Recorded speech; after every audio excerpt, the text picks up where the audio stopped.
ಸ್ನೇಹಿತರು ನಮಸ್ಕಾರ. ನಾನು ನಿಮ್ಮ ರಾಕೇಶ್ ಆರುಂಡಿ. ವೆಸ್ಟ್ ಬೆಂಗಾಲ್ನ CM ಸುವೇಂದು ಅಧಿಕಾರಿ ಅವರು ಸಚಿವ ಸಂಪುಟ ರಚನೆಗೂ ಮುನ್ನ ಡಿಸೈಡ್ ಮಾಡ್ಕೊಂಡ್ಬಿಟ್ಟಿದ್ರು ಅನಿಸುತ್ತೆ, ಹೋಮ್ ಮಿನಿಸ್ಟರ್ ಹುದ್ದೆಯನ್ನು ನನ್ನ ಬಳಿಯೇ ಇಟ್ಕೊಳ್ಬೇಕು ಅಂತ. ಯಾಕೆ ಅಂದರೆ ಕೆಲವೊಬ್ಬರು ಚಳಿಯನ್ನು ಬಿಡಿಸಬೇಕಾಗಿತ್ತು, ಅದು ನನ್ನ ಬಳಿಯೇ ಇದ್ದರೆ ಸೂಕ್ತ ಅನ್ನೋದು ಅವರಿಗೆ ಗೊತ್ತಿತ್ತು ಸ್ಪಷ್ಟವಾಗಿ. ಪ್ರಮುಖ ಖಾತೆಗಳ ಮೂಲಕ ಯಾರ ಹಸ್ತಕ್ಷೇಪ ಕೂಡ ಇರಬಾರ್ದು ನನ್ನ ಮೇಲೆ ಅನ್ನೋ ನಿರ್ಧಾರವನ್ನು ಮೊದಲೇ ಮಾಡಿಬಿಟ್ಟಿದ್ರು. ನೋಡಿ, ಹರಾಜುಕತೆಯೇ ಸೃಷ್ಟಿಯಾಗಿದ್ದಂಥ ವೆಸ್ಟ್ ಬೆಂಗಾಲ್ನಲ್ಲಿ ಇವತ್ತು ಬಾಲ ಬಿಚ್ಚಿದವರ ಬಾಲವನ್ನು ಕತ್ತರಿಸಲಾಗ್ತಾ ಇದೆ. TMC ಗುಂಡಾಗಳು ಕಾನೂನಿನ ವಿರುದ್ಧವಾಗಿ ನಡೆದುಕೊಂಡಿದ್ದಕ್ಕೆ ಅವ್ರನ್ನ ಇವತ್ತು ಅರಬೆತ್ತಲೆ ಮೆರವಣಿಗೆಯನ್ನು ಮಾಡಲಾಗ್ತಾ ಇರೋದು, ಜನರ ಬಳಿಯಿಂದಲೇ ಹೊಡೆಸೋ ಕೆಲಸವನ್ನು ಮಾಡಲಾಗ್ತಾ ಇರೋದು. ನೋಡಿ, ಕತ್ತೆ ಮೇಲೆ ಕೂರಿಸಿ ಮೆರವಣಿಗೆ ಮಾಡೋದು, ತಲೆ ಕೂದಲನ್ನು ಮೀಸೆ ಕತ್ತರಿಸಿ ಮೆರವಣಿಗೆ ಮಾಡೋದು, ಇದೆಲ್ಲವನ್ನು ಕೂಡ ನಾವು ಸಿನಿಮಾಗಳಲ್ಲಿ ನೋಡಿರ್ತೀವಿ. ಆದರೆ ಇದೀಗ ಬಂಗಾಳದಲ್ಲಿ ಸಿನಿಮೀಯ ಸ್ಟೈಲ್ನಲ್ಲೇ ಅಪರಾಧಿಗಳಿಗೆ ನಡುಕ ಹುಟ್ಟಿಸೋಕೆ ಬಹುದೊಡ್ಡ ಕ್ರಾಂತಿಕಾರಿ ಬದಲಾವಣೆಗೆ ಸುವೇಂದು ಅಧಿಕಾರಿಯವರು ಮುನ್ನುಡಿ ಬರೆದಿರೋದು. ಕೆಲವೊಂದು ಕಡೆ ಇದರ ವಿರುದ್ಧವಾಗಿ ವ್ಯಾಪಕವಾದಂಥ ವಿರೋಧಗಳು ಕೇಳಿಬರ್ತಾ ಇದೆ. ಬ್ಯಾನರ್ಜಿಯವರ ಪರ ಕಾರ್ಯಕರ್ತರು ಕೂಡ ಇದಕ್ಕೆ ಆಕ್ರೋಶವನ್ನು ಹೊರಹಾಕ್ತಾ ಇದ್ದಾರೆ. ಆದರೆ ಇಡೀ ದೇಶ ಪಶ್ಚಿಮ ಬಂಗಾಳದತ್ತ ನೋಡುವಂತಾಗಿಬಿಟ್ಟಿರೋದು. ಯಾಕೆಂದರೆ ಈ ಥರದ ಕೇಸುಗಳನ್ನು, ಅಪರಾಧ ಪ್ರಕರಣದಲ್ಲಿ ಸಿಲುಕಿರ್ತಕ್ಕಂಥವ್ರನ್ನ ಯಾವ ರೀತಿಯಾಗಿ ನಡೆಸ್ಕೊಳ್ಳಾಗ್ತಾ ಇದೆ ಅನ್ನೋದನ್ನು ಸೂಕ್ಷ್ಮವಾಗಿ ಗಮನಿಸಬೇಕು. ಇತ್ತೀಚೆಗೆ ಇದೇ ಪೊಲೀಸ್ ಅಧಿಕಾರಿಗಳಿಗೆ ಸಂಪೂರ್ಣವಾದಂಥ ಸ್ವಾತಂತ್ರ್ಯವನ್ನು ಕೊಟ್ಟಿದ್ದರವರು. ಮುಲಾಜಿಲ್ಲದೆ ಯಾರ ಬೆದರಿಕೆ ಇಲ್ಲದೆ ನೀವು ಮುನ್ನುಗ್ಗಬಹುದು ಅನ್ನೋ ರೀತಿಯಾಗಿ, ನಾನಿದ್ದೀನಿ ಅನ್ನೋ ರೀತಿಯಾಗೂ ಕೂಡ ಸುವೇಂದು ಅಧಿಕಾರಿಯವರು ಯಾವಾಗ ಕಲ್ಲು ತೂರಾಟ ಆಯಿತೋ ಅದಾದ ನಂತರ ಹೋಗಿ ಸ್ಥಳದಲ್ಲೇ ನಿಂತ್ಕೊಂಡು ಗುಡುಗು ಬಂದಿದ್ದರು. ನೋಡಿ, ಇವತ್ತು ವಿವಿಧ ಪ್ರಕರಣಗಳಿಗೆ ಸಂಬಂಧಪಟ್ಟ ಹಾಗೆ ಅಪರಾಧಿಗಳಿಗೆ ಭಯ ಹುಟ್ಟಿಸಬೇಕು ಮತ್ತು ಜನಸಾಮಾನ್ಯರಲ್ಲಿ, ಸಾರ್ವಜನಿಕರಲ್ಲಿ ಪೊಲೀಸರ ಬಗ್ಗೆ ನಂಬಿಕೆ ಹುಟ್ಟಬೇಕು. ಇವೆರಡು ಇಂಟೆನ್ಷನ್. ಇವತ್ತು ಪಶ್ಚಿಮ ಬಂಗಾಳದಲ್ಲಿ ಅಪರಾಧಿಗಳ ಜೊತೆಗೆ ಬೀದಿಗಳಲ್ಲಿ ಪೊಲೀಸರು ಮೆರವಣಿಗೆಯನ್ನು ನಡೆಸ್ತಾ ಇರ್ತಕ್ಕಂಥ ಘಟನೆಗಳು ಪ್ರತಿನಿತ್ಯ ನಡೀತಾ ಇರೋದು. ಜನರಿಗೆ ಯಾರೆಲ್ಲ ಬೆದರಿಕೆನ ಒಡ್ಡುತ್ತಾ ಇದ್ರೋ ಅಂಥ ಅಪರಾಧಿಗಳನ್ನು ಕೇವಲ ಒಳ ಉಡುಪುಗಳಲ್ಲಿ ಇವತ್ತು ಮೆರವಣಿಗೆ ಮಾಡ್ತಾ ಇದ್ದಾರೆ. ಪಶ್ಚಿಮ ಬಂಗಾಳದ ಪೊಲೀಸ್ನವರು ಕಳೆದ ಕೆಲವು ದಿನಗಳಿಂದ ಬೀದಿಗಳಲ್ಲಿ ಅಪರಾಧಿಗಳೊಂದಿಗೆ ಮೆರವಣಿಗೆಯನ್ನು ನಡೆಸ್ತಕ್ಕಂಥ ದೃಶ್ಯಗಳು ಸೋಷಿಯಲ್ ಮೀಡಿಯಾದಲ್ಲೂ ಕೂಡ ವೈರಲ್ ಆಗ್ತಾ ಇದ್ದಾವೆ. ಅವರೆಲ್ಲರೂ ಯಾರು? ತುಂಬ ಪ್ರಭಾವಿ ವ್ಯಕ್ತಿಗಳು, ಜೊತೆಗೆ ಮಾಫಿಯಾ ಗ್ಯಾಂಗ್ನಲ್ಲಿ ಗುರುತಿಸ್ಕೊಂಡವರು.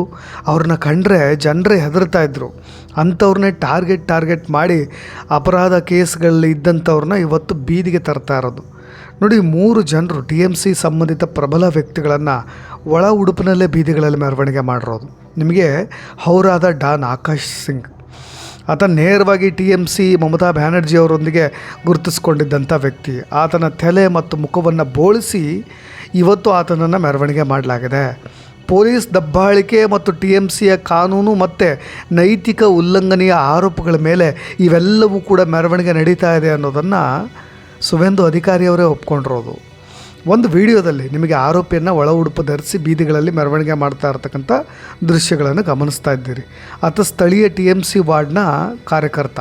ಕೈಕೋಳ ಹಾಕಿ ಪೊಲೀಸರು ಅವ್ರನ್ನ ಎಳ್ಕೊಂಡು ಹೋಗ್ತಾ ಇರೋದನ್ನು ನೀವು ದೃಶ್ಯಗಳಲ್ಲಿ ಗಮನಿಸ್ತಾ ಇದ್ದೀರಿ. ಇನ್ನೊಂದು ವಿಡಿಯೋದಲ್ಲಿ ಸೊಂಟಕ್ಕೆ ಹಗ್ಗ ಕಟ್ಕೊಂಡು ಮಾಜಿ ಗೃಹ ರಕ್ಷಕ ಅಧಿಕಾರಿಯನ್ನು ಬೀದಿಗಳಲ್ಲಿ ಮೆರವಣಿಗೆ ಮಾಡ್ತಾ ಇರೋದು.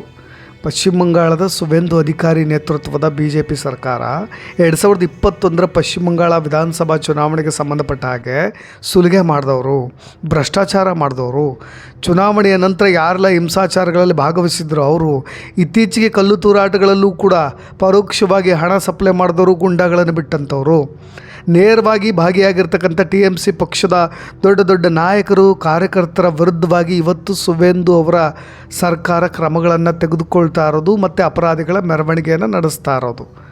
ಬಂಗಾಳದಲ್ಲಿ ಅಪರಾಧಿಗಳು ತಲ್ಲಣಗೊಂಡು ಬಿಟ್ಟಿದ್ದಾರೆ, ನಡುಕ ಶುರುವಾಗ್ಬಿಟ್ಟಿದೆ. ಯಾರೆಲ್ಲರೂ TMC ಸರ್ಕಾರದ ಆಶ್ರಯದಲ್ಲಿ ಕಾರ್ಯನಿರ್ವಹಿಸ್ತಾ ಇದ್ರು, ಪೊಲೀಸರು ಇವರಿಂದ ಯಾರೆಲ್ಲರೂ ಕೂಡ ಹೆಚ್ಚಿನ ತೊಂದರೆಗಳನ್ನು ಎದುರಿಸಬೇಕಾಯ್ತು. ಪೊಲೀಸ್ ಸಿಬ್ಬಂದಿಗೆ ಗುಂಡಾಗಳಿಂದ ದಾಳಿಗಳು ಆಯ್ತಲ್ವ, ಬಲವಾದಂಥ ಪ್ರತೀಕಾರವನ್ನು ತೀರಿಸ್ಕೊಳ್ಳೋ ಸ್ವಾತಂತ್ರ್ಯವನ್ನು ಕಟ್ಟಿಹಾಕಿಬಿಟ್ಟಿದ್ರು ಇದೇ TMC ಸರ್ಕಾರದಲ್ಲಿ ಎಲ್ಲ ಗುಂಡಾಗಳು ಕೂಡ. ಇವತ್ತು BJP ಸರ್ಕಾರ ಅದನ್ನು ಕಂಪ್ಲೀಟ್ ಬದಲಾಯಿಸ್ತಾ ಇರೋದು. 20 ಕ್ರಿಮಿನಲ್ ಕೇಸ್ಗಳಲ್ಲಿ ಭಾಗಿಯಾಗಿದ್ದಂಥ ವ್ಯಕ್ತಿ ನಿಮಗೆ ಹೌರಾದ ಡಾನ್ ಆಕಾಶ್ ಸಿಂಗ್. ಇವತ್ತು ಆತನನ್ನು ಕೂಡ ಬಂಧನ ಮಾಡಿ ಮೇ 14ರಂದು ಬಂಧಿಸಲ್ಪಟ್ಟಿದ್ದಂಥ 2021ರಲ್ಲಿ ಪೊಲೀಸ್ ಸಿಬ್ಬಂದಿಯ ಮೇಲೆ ಈತನೇ ಗುಂಡು ಹಾರಿಸಿಬಿಟ್ಟಿದ್ದ ಡಾನ್ ಆಕಾಶ್ ಸಿಂಗ್. ಮತ್ತು ಅನೇಕ ಸ್ಫೋಟಕಗಳನ್ನು ಕೂಡ ಪೊಲೀಸ್ನವ್ರ ಮೇಲೆ ಎಸ್ತಿದ್ದ. 2021ರಲ್ಲಿ 20ಕ್ಕೂ ಹೆಚ್ಚು ಕೇಸ್ಗಳು ಈತನ ಮೇಲಿದ್ದವು.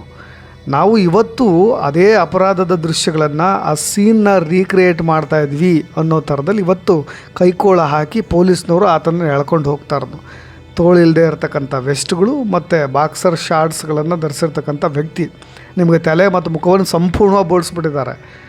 ಇಂದಿನ ಅಪರಾಧಗಳನ್ನು ಅಂದರೆ the walk was use to revisit previous crime scenes ಅಂತ ಗೌರ್ಮೆಂಟ್ ಹೇಳ್ತಾ ಇರೋದು. ನಾವು ಎಲ್ಲೆಲ್ಲಿ ಆ ಥರದ ಸೀನ್ಸ್ಗಳಾಗ್ತೋ ಅದನ್ನು ರಿವಿಸಿಟ್ ಮಾಡ್ತಾಯಿದ್ವಿ ಅಂತ ಹೇಳಿ, ಮತ್ತು ಅದೊಂದು operations of their local extortion network ಏನಿದೆಯಲ್ಲ ಅದನ್ನು ಮ್ಯಾಪ್ ಮಾಡ್ಕೊಳ್ತಾ ಇದ್ದೀವಿ ಅಂತ ಹೇಳಿ ಆ ಸ್ಥಳೀಯ ಸುಲಿಗೆ ಜಾಲದ ಕಾರ್ಯಾಚರಣೆಯನ್ನು ನಕ್ಷೆ ಮಾಡಲಿಕ್ಕೆ ನಾವು ಈ ಒಂದು ವಾಕ್ ಮಾಡ್ತಾಯಿದ್ದೀವಿ, ಮೆರವಣಿಗೆ ಮಾಡ್ತಾಯಿದ್ದೀವಿ ಅಂತ ಅಲ್ಲಿನ ಗೌರ್ಮೆಂಟ್ ಹೇಳಿದೆ. ಅಲ್ಲಿರ್ತಕ್ಕಂಥ ಸ್ಥಳೀಯ ನಿವಾಸಿಗಳೆಲ್ಲರೂ ಕೂಡ ಓ ಆಕಾಶ್ ಡಾನ್ ಇವನ್ನೇ ಈ ರೀತಿಯಾಗಿ ಎಳ್ಕೊಂಡು ಹೋಗ್ತಾ ಇದ್ದಾರಲ್ಲಪ್ಪ ಅಂತ ಅಚ್ಚರಿಯಿಂದ ನೋಡ್ತಕ್ಕಂಥ ದೃಶ್ಯಗಳನ್ನು ಕೂಡ ನೀವು ಗಮನಿಸ್ತಾ ಇರ್ಬೋದು. ಈ ಸಿಂಗ್ ಯಾರು ಅಂದರೆ ಹೌರಾ ಮಾಜಿ ಶಾಸಕ ಗೌತಮ್ ಚೌಧರಿ ಅವರ ಆಪ್ತ ಸಹಾಯಕ ಮತ್ತು ಹೌರಾ ನಗರ ಪೊಲೀಸ್ ಠಾಣೆಗಳಲ್ಲಿ ಪ್ರಮುಖವಾಗಿ ಗೋಲಾಬರಿ ಮತ್ತು ಈ ಮಾಲಿಪಂಚ್ ಗರ್ದಲ್ಲಿ ದಾಖಲಾಗಿರ್ತಕ್ಕಂಥ ಸುಮಾರು 2 ಡಜನ್ ಪ್ರಕರಣಗಳಲ್ಲಿ ಈತ ಬೇಕಾಗಿದ್ದ.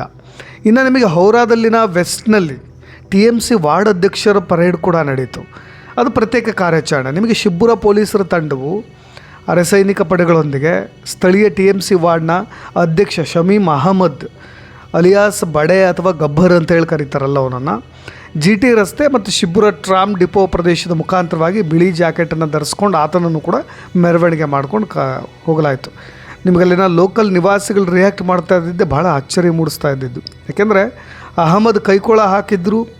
ನಿಮಗೆ ಈತ ನೇರವಾಗಿ ಅಹಮದ್ TMC ಶಾಸಕ ಮತ್ತು ಮಾಜಿ ಸಚಿವ ಅನೂಪ್ ರಾಯ್ ಅವರ ಆಪ್ತ.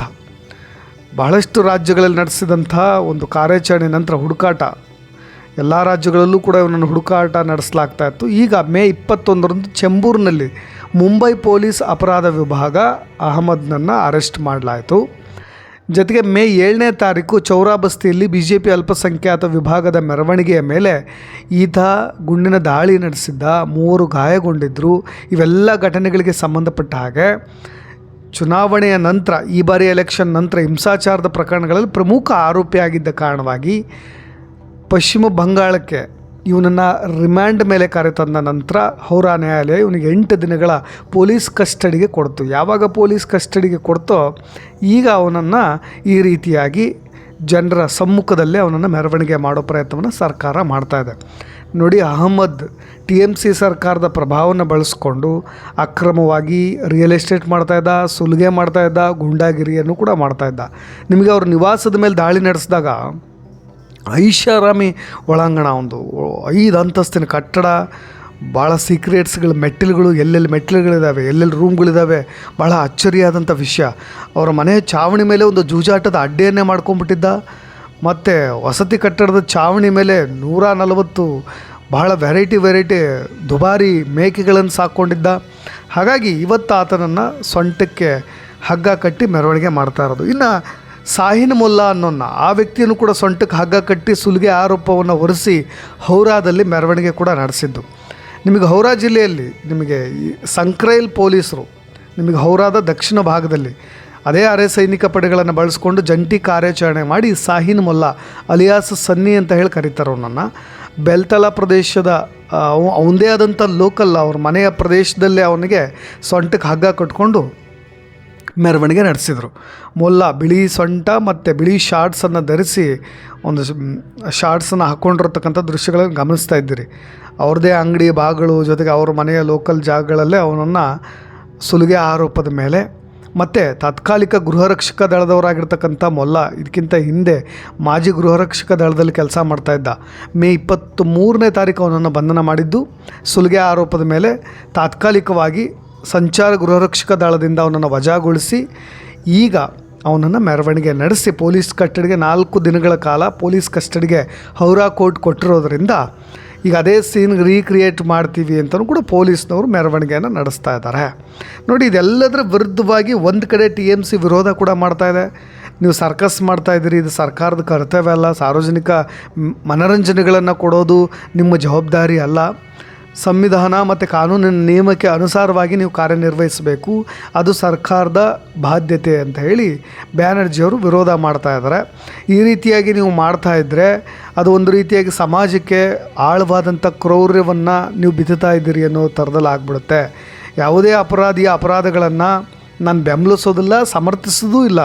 ಆದರೆ ಒಬ್ಬ ಕ್ರೂರ ಅಪರಾಧಿಯನ್ನು ಹಗ್ಗಗಳಿಂದ ಕಟ್ಟಿ ಮಾರುಕಟ್ಟೆಯಲ್ಲಿ ಮೆರವಣಿಗೆ ಮಾಡಲಿಕ್ಕೆ ಸಾಧ್ಯ ಇಲ್ಲ. ಇಂಥ ಕೃತ್ಯಗಳು ಜನರ ಕ್ರೂರ ಉತ್ಸಾಹವನ್ನು ಕೂಡ ಪೂರೈಕೆ ಮಾಡಬಹುದು ಅನ್ನೋ ರೀತಿಯಲ್ಲಿ ಅವರು ಕೂಡ ರಿಯಾಕ್ಟ್ ಮಾಡ್ತಾ ಇದ್ದಾರೆ. ಇನ್ನೊಂದು ಕಡೆ ನಿಮಗೆ ನಿನ್ನೆ ಆದಂಥ ಡೆವಲಪ್ಮೆಂಟ್ ಭಾಳ ತುಂಬ ಇಂಟ್ರೆಸ್ಟಿಂಗ್. ಕೋಲ್ಕತ್ತಾದ KMC ಕೌನ್ಸಿಲರ್ ಸುದೀಪ್ ಪೊಲ್ಲಿ ಅವ್ರನ್ನ ಸುಲಿಗೆ ಆರೋಪದ ಮೇಲೆ ಬಂಧನ ಮಾಡಲಾಗಿದೆ.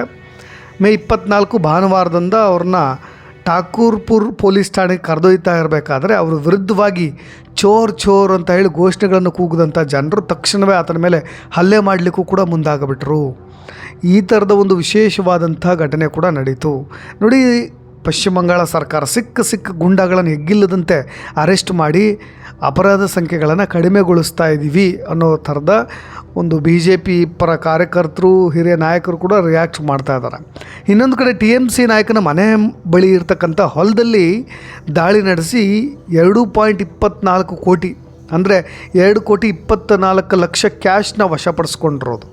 ಇದೇ ಪಶ್ಚಿಮ ಬಂಗಾಳದ ಭದೂರಿಯಾ ಪುರಸಭೆಯ ಅಧ್ಯಕ್ಷ ದೀಪಂಕರ್ ಭಟ್ಟಾಚಾರ್ಯ ಅವರಿಗೆ ಸೇರಿರ್ತಕ್ಕಂಥ ಕಚೇರಿ ಮತ್ತು ಹತ್ತಿರದ ತೋಟದ ಮನೆ ಮೇಲೆ ಪೊಲೀಸ್ನವರು ದಾಳಿ ನಡೆಸ್ತಾರೆ. ಸೆಣಬಿನ ಹೊಲದಲ್ಲಿ ಆ ₹1,000 ಕ್ಯಾಶನ್ನು, ಈಗಾಗಲೇ ಒಂದು 3 ಕೋಟಿ ಹತ್ತತ್ರಕ್ಕೆ ಬರ್ತಾ ಇದೆ ಅನ್ನಲಾಗ್ತಾ ಇದೆ, ಆ ಹೂತಿಟ್ಟಿರ್ತಕ್ಕಂಥ ₹1,000 ಹಣವನ್ನು ಪೊಲೀಸ್ನವ್ರು ಕಂಡು ಈಗ ಶಾಕ್ ಆಗಿರೋದು.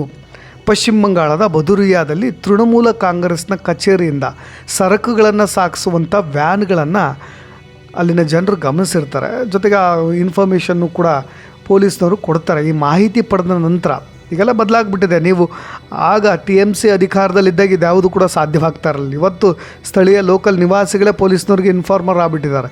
ಅವರು ಮಾಹಿತಿ ಕೊಟ್ಟಂಥ ಆಧಾರದ ಮೇಲೆ ಪೊಲೀಸ್ನವರು ಭದೂರಿಯಾ ಪುರಸಭೆಯ ಅಧ್ಯಕ್ಷ ದೀಪಂಕರ್ ಭಟ್ಟಾಚಾರ್ಯ ಅವರಿಗೆ ಸೇರಿರ್ತಕ್ಕಂಥ ಕಚೇರಿ ಹತ್ತಿರದ ತೋಟದ ಮನೆ ಮೇಲೆ ದಾಳಿ ನಡೆಸಿದಾಗ ಆ ಶೋಧ ಕಾರ್ಯಾಚರಣೆಯಲ್ಲಿ ಸೆಣಬಿನ ಹೊಲದಲ್ಲಿ ಹೂತಿಟ್ಟಿರ್ತಕ್ಕಂಥ ₹1,000 ಹಣ ಸಿಕ್ಕಿರೋದು. ಅದನ್ನು ವಶಪಡಿಸ್ಕೊಂಡ ಮೊತ್ತ ಈಗಾಗಲೇ 2.24 ಕೋಟಿ ರೂಪಾಯಿಗಳನ್ನು ದಾಟಿದೆ. ಇನ್ನೂ ಕೂಡ ಕೌಂಟಿಂಗ್ ಮಾಡ್ತಾನೆ ಇದ್ದಾರೆ.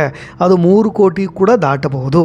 ನೋಡಿ, ಮೇ 24ನೇ ತಾರೀಕು ಸ್ಥಳೀಯರು ತಡರಾತ್ರಿ ಭಾಳ ಒಂದು ಅನ್ಯೂಶುವಲ್ ಚಟುವಟಿಕೆಯನ್ನು ಗಮನಿಸ್ತಾರೆ. ಯಾಕೋ ಇದು ಬೇರೆ ರೀತಿಯ ಕಾಣಿಸ್ತಾ ಇದೆ, ವೆಹಿಕಲ್ಗಳೆಲ್ಲ ಹೋಗ್ತಾ ಇದ್ದಾವಲ್ಲಪ್ಪ, ಏನು ಎತ್ತ ಅಂತ. ಅಂದರೆ ಈ ಸರ್ಕಾರದಿಂದ ಪರಿಹಾರದ ವಿತರಣೆಗೆ, ಎಲೆಕ್ಷನ್ಗೆ ಅಂತ ಹೇಳಿ ಬಂದಂಥ ಫಂಡಿಂಗ್ ಅಂತಿದ್ದು, ಅದು ಸರಿಯಾಗಿ ಫಂಡ್ ಹೋಗಿಲ್ಲ, ಎಲ್ಲರನ್ನು ತಲುಪಿಲ್ಲ. ಅದಾದಮೇಲೆ ಹೋಗಿ ಅದನ್ನು ತೋಟದಲ್ಲಿ ಅಗದು ಇಡೋ ಕೆಲಸವನ್ನು ಅಲ್ಲಿನ ಭಟ್ಟಾಚಾರ್ಯ ಅವರ ಶಿಷ್ಯಂದರು ಮಾಡ್ತಾಯಿದ್ರು. ಸುಮಾರು 4,000 ಟಾರ್ಪಲಿನ್ ಹಾಳೆಗಳು ಕೂಡ ಪತ್ತೆಯಾಗಿರೋದು. ಸ್ಥಳೀಯ ಮಾಧ್ಯಮ ವರದಿಗಳ ಪ್ರಕಾರ ಪುರಸಭೆ ಅಧ್ಯಕ್ಷ ತೋಟದ ಮನೆಯಲ್ಲಿ ಸುಮಾರು ₹80 ಲಕ್ಷ ಕ್ಯಾಶು ಮತ್ತು ಭಾಗಶಃ ಸುಟ್ಟು ಹೋಗಿರ್ತಕ್ಕಂಥ ದಾಖಲೆಗಳು ಕೂಡ ಕಂಡು ಬರ್ತಾ ಇದೆ ಅನ್ನೋ ಥರದಲ್ಲಿ ಆರಂಭದಲ್ಲಿ ವರದಿಯಾಗಿದ್ದು, ಇದೀಗ ಕೋಟಿ ಮೊತ್ತವನ್ನು ಕೂಡ ದಾಟ್ತಾ ಇದೆ. ಆದರೆ ಭಟ್ಟಾಚಾರ್ಯ ಮತ್ತು ಅವರ ಸಹಾಯಕರು ಈ ವೇಳೆಗಾಗಲೇ ಪರಾರಿ ಆಗಿಬಿಟ್ಟಿದ್ದಾರೆ. ಅವ್ರನ್ನೂ ಕೂಡ ಹುಡುಕೋ ಕೆಲಸವನ್ನು ಮಾಡಲಾಗ್ತಾ ಇದೆ. ಪೂರ್ಣ ಪ್ರಮಾಣದ ತನಿಖೆ ಕೂಡ ಶುರುವಾಗಿಬಿಟ್ಟಿದೆ. ಮಂಗಳವಾರ ಇದೇ ಭಟ್ಟಾಚಾರ್ಯ ಅವ್ರನ್ನ ಹೋಟೆಲ್ನಲ್ಲಿ ಬಂಧನ ಮಾಡಿ ನ್ಯಾಯಾಲಯಕ್ಕೂ ಕೂಡ ಹಾಜರುಪಡಿಸಲಾಗಿದೆ. ಕೋರ್ಟ್ ಅವ್ರನ್ನ ಪೊಲೀಸ್ ಕಸ್ಟಡಿಗೂ ಕೂಡ ಒಪ್ಪಿಸಿದೆ. ವಿಚಾರಣೆ ಸಮಯದಲ್ಲಿ ಭಟ್ಟಾಚಾರ್ಯ ಅವರು ತಮ್ಮ ನಿವಾಸದ ಹಿಂದಿನ ಸೆಣಬಿನ ಹೊಲದಲ್ಲಿ ಹೂತಿಟ್ಟಿರ್ತಕ್ಕಂಥ ಹಣವನ್ನು ಕೂಡ ಈಗಾಗಲೇ ಬಹಿರಂಗಪಡಿಸಿದ್ದಾರೆ. ಡ್ರೋನ್ ಕ್ಯಾಮ್ರಾಗಳೊಂದಿಗೆ ಅವ್ರ ತೋಟದ ಮನೆ ಮೇಲೆ ಹಾರಾಟ ಮಾಡಿ ಎಲ್ಲ ಥರದ ಇನ್ವೆಸ್ಟಿಗೇಷನ್, ತನಿಖೆ ಕಾರ್ಯಾಚರಣೆ ಕೂಡ ಶುರುವಾಗಿರೋದು. ಟ್ರಾಲಿ ಬ್ಯಾಗ್ಗಳು ಮತ್ತು ಚೀಲದಲ್ಲಿ ಬಿಗಿಯಾಗಿ ಪ್ಯಾಕ್ ಮಾಡಿರಲಾಗಿರ್ತಕ್ಕಂಥ 500 ರು ಮುಖಬೆಲೆಯ ನೋಟುಗಳ ಬಂಡಲ್ಗಳು, ಚಿನ್ನದ ರಾಶಿಯೇ ಕಂಡು ಬಂದಿದೆ. ಅವೆಲ್ಲವೂ ಕೂಡ ಈಗ ದೃಶ್ಯಗಳಲ್ಲಿ ವೈರಲ್ ಆಗ್ತಾ ಇದೆ. ಸಾಮಾಜಿಕ ಮಾಧ್ಯಮಗಳಲ್ಲೂ ಕೂಡ ವೈರಲ್ ಆಗಿರ್ತಕ್ಕಂಥ ದೃಶ್ಯಗಳನ್ನು ಗಮನಿಸಿದಾಗ ನೀವು ಪೊಲೀಸರು ತಮ್ಮ ಹೆಗಲ ಮೇಲೆ ಆ ಚೀಲಗಳನ್ನು ಹೊತ್ಕೊಂಡು ಹೋಗ್ತಾ ಇರೋದು ಎಲ್ಲವನ್ನು ಕೂಡ ನೀವು ಗಮನಿಸ್ಬೋದು.